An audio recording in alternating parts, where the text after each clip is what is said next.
Good morning, welcome back to a new video. I haven't sat or even filmed really, like talked to the camera in such a while, and I really enjoy doing my get ready with me, and I feel like I'm just in the mood to just sit and just like enjoy getting ready right now. I'm gonna do really basic skincare because my skin last night was in agony and my eyes have been really hurting. That's why we've got the glasses on demand. They don't look very swollen. Normally when they're really dry they are quite swollen. If you're wondering why I'm in a grey tracksuit doing my makeup, this needs to go in the wash ASAP. So we're gonna start off with toning my face, and I've been using these refreshing toner pads and I love them. I think they're brilliant. I do think because I've been using these, I definitely need to invest in the Medicube ones. I feel like I would really benefit them. When you've got nails, it's a bit annoying to get into, and you can literally put these on your face. You do get a little spoolie thing, but obviously why would I have kept them safe?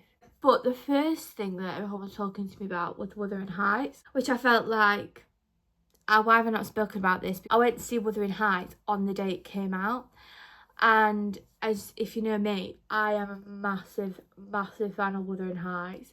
I have so many copies of Wuthering Heights, it's actually disgusting. I just remember being like 13. This was about just before I lost all of my love for reading. I got back into it when I was about maybe 19, 18. But my opinion on the film is, I was kind of a bit like, as much as I love Jacob Elordi and Margot Robbie, like Jacob Elordi is one of my man crushes. I have very few man crushes in the celebrity world, but Jacob Elordi is one of them. And I was a bit worried that it wasn't the right fit, and then also I was concerned that will Margot Robbie be a good fit to be Catherine? Like, I just thought, is this just like chucking two famous people in and just hoping that it works?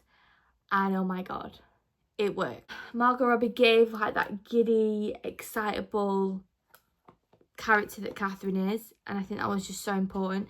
And I also think it didn't, like, I was worried it was going to cringe me out, and it didn't. I thought it was so beautiful to watch. I thought it was stunning, like the sets, the costumes, the attention to detail with Emerald Fennell.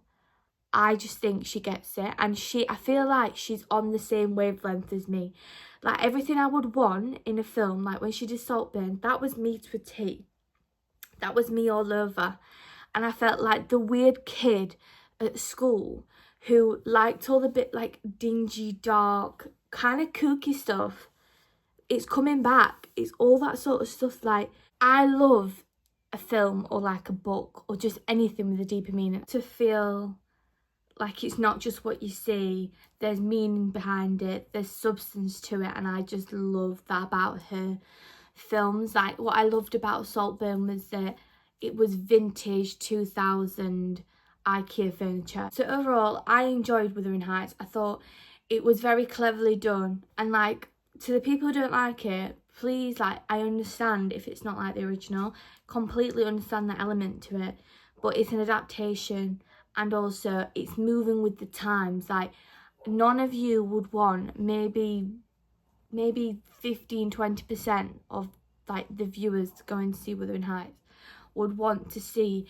a hardcore carbon copy of the book.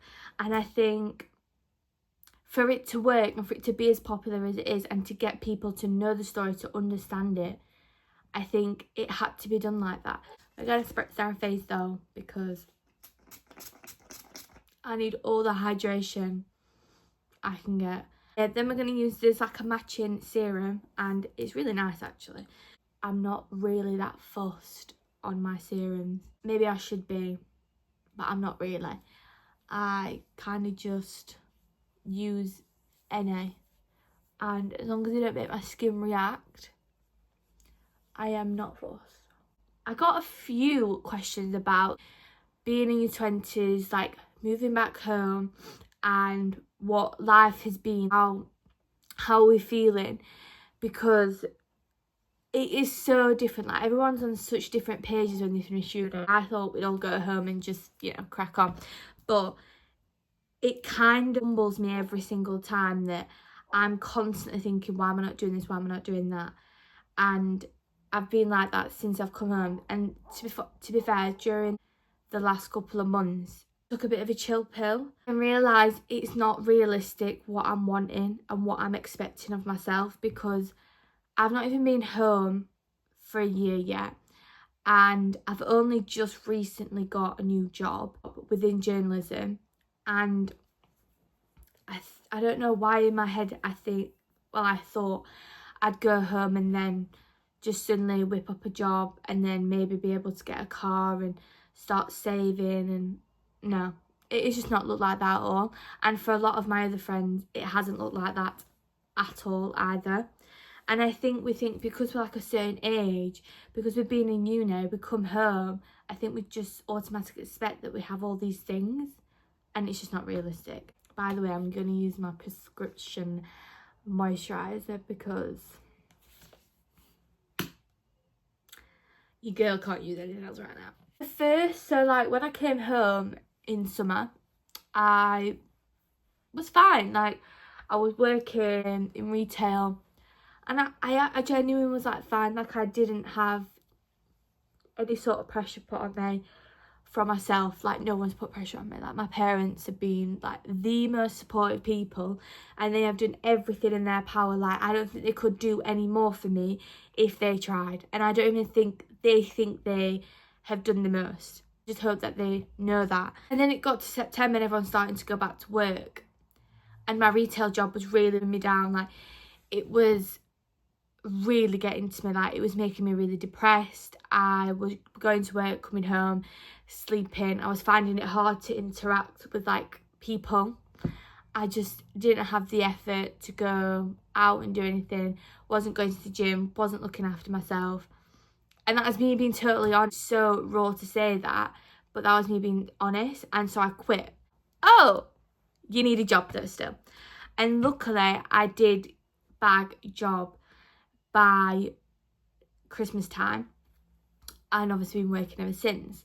And it just made a difference. Like, this job it makes me really happy. I really enjoy it. I've got a good set of people that I work with, but I know it's only a temporary fix. Like, this is not what I want to do for the rest of my life, but it's the best of the best that I can get right now. Right, I've got my mirror. Now I can see actually what I'm doing, because I don't know why I thought I could do my makeup there. So ambitions wise and like trying to get certain things in order, it takes time. Like, if you finish uni and you feel like you're in a real rut, you know, going from that life at uni where it's like 100 all the time, it's never 50, it's never 70, it is just constant chaos all the time. Well, it was for me anyway. Uni experiences are very different for everyone because everyone chooses to do different things. I was very fortunate to have the best girls group in the entire world. Like, I love them all to pieces. Really miss them if they're watching.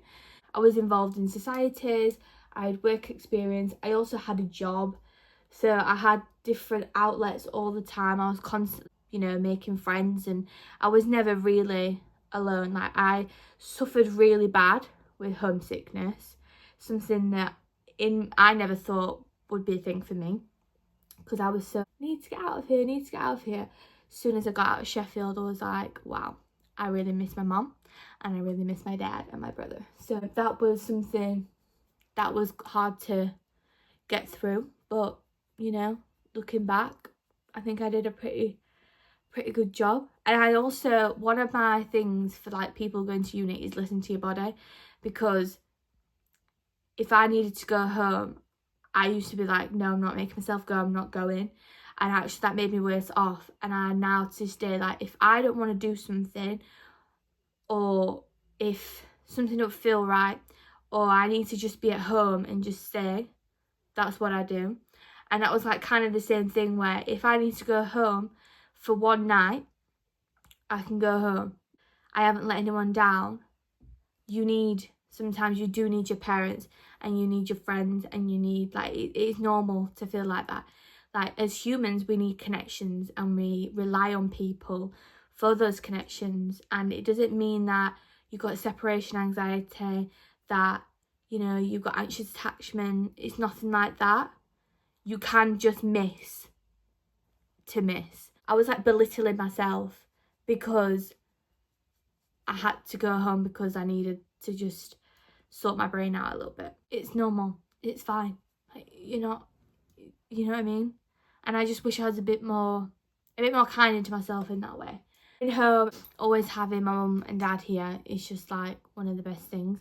And obviously, miraculously in 3rd year, I whipped up a boyfriend, which we was all very shocked at because I had been single for like 4 years, I think, which some people, that's not very long. But to me, it wasn't very long either. And it just happened, and it happened authentically, and I didn't put pressure on it. And it was one of them, like, before summer, we both kind of said to each other, if this is going to work, we're going to either make it work or it's just not going to work. And obviously it worked, and we're here. It's nice to be here with him and have him into my daily life, and it's just very peaceful, very nice. It's a flex for me to say because I haven't been in the most nicest relationships. Nice to be in a safe, fun, happy place, not just in my relationship but also in my family life and everything else. But within the last couple of months, I've had some real struggles with friendships and figuring out how they fit into my life now, because, not to go like in depth, I felt like I kind of expected certain things when I came home because I've been gone so long. A lot of effort kind of disappeared and things just weren't the same as when I left them, and unfortunately, like, some of them have kind of like drifted away. And it's not been on like bad terms or anything like that. I think even though we haven't really had a conversation, it's kind of one of those things where you just got to let them do their thing and you do yours, because I almost felt like I was constantly trying to initiate, like, going out, doing stuff and just all those things, like, how are you? And I was not getting that back. And that can be really hard, like, with anyone in your life, if that is family, friends or partners, when it goes from literally 100 to 0 within like a year, or not even that, it could be even less. It's one of the most like soul destroying feelings, and such a confusing feeling as well. I don't see many people on YouTube talking about like being 20 and just being confused. Like, no one talks about how confusing it is. I kind of wish someone said to me, like, you know, your 20s are almost like you're being reborn. You're like trying everything again for the first time. Like, what my life looks like now compared to a year ago is crazily different. My friendships are a massive thing in that, because my friends are such a massive part of my life, and to think that some of them aren't in it anymore actually blows my mind. But I also think it's for the best, and I shouldn't have to put myself out on a washing line for someone just to like give me an inch of effort. It is normal in your 20s. I've learned that not everyone is around, and I think I wish someone just said to me, like, it's fine, that you can let them go, because I just was holding on and holding on in hope that something would change. And it's like, well, I wouldn't do that for a boy, so why would I do it for my friend? I love this blush. This blush is so good. I'll give you a little recap. So I've got this. They're literally, I think they're the same products that I used last time. Then we've got the True Match. Really still not loving that Infallible. And then concealer is True Match as well. Love the True Match. True Match gang, love it. I am obsessed with the new Harry Styles album. I never thought I would be that person, because when obviously One Direction split and they all went their separate ways, the Sign of the Times album I actually have on vinyl. and I absolutely love that album. And my friends from school will agree that I was obsessed with that album. It was just, yeah. And then Watermelon Sugar came out and I was not a fan. Like, during the COVID season, just not for me. And I'm not even saying that I am a, you know, a Harry Styles fangirl. I am not. I'm not even going to take that place, because I know there are people out there who have fought for their lives to get them tickets, and I'm not going to take that away from them. I really liked Harry's House. I thought it was like fun, cutesy vibe. But this one, this disco moment, I love it. Like, I put it on in the car and thought to myself, I'll put it on and just let it play. And I'm just going to sit in the car, because I get stuck in traffic every single morning. I'm just going to sit in the car. I'm just going to listen to it. And I thoroughly enjoyed myself. I was like, number one, love it. Number two, I kind of like this. Then it just got better and better, and I was like, maybe I am back in the Harry world. You know what I like about the album is I love a nice, deep, meaningful album. Like, I really do. But what I like about this album is it's all about love and just dancing and enjoying life. And I think sometimes it's kind of, and it sounds really crazy to say, and you'll be like, Daisy, I can't believe you just said that, but it's nice to listen to something like a bit refreshing and not sad. Do you know what I mean? I feel like there's so much music out there that is about like toxic relationships and, you know, trauma and all these things, which 100% I need to hear. Like, we all need to, you know, have an angry song. We all need to have a song to cry to and a song to feel relatable, because disco and dancing isn't always relatable. I completely agree with that, but it's nice to just put something on that doesn't have anything, just that has like substance to it, but nothing too, I'm gonna cry in the car on the way to work. Do you know what I mean? But anyway, we've got done.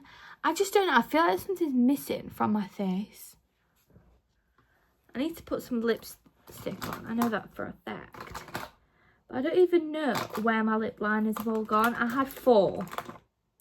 You girls got none. I just feel like my face goes from like a 7 to a 10. Probably not a 10. But it's just, it's good. It's good. I'm going to put my glasses on. Oh, I feel brand new.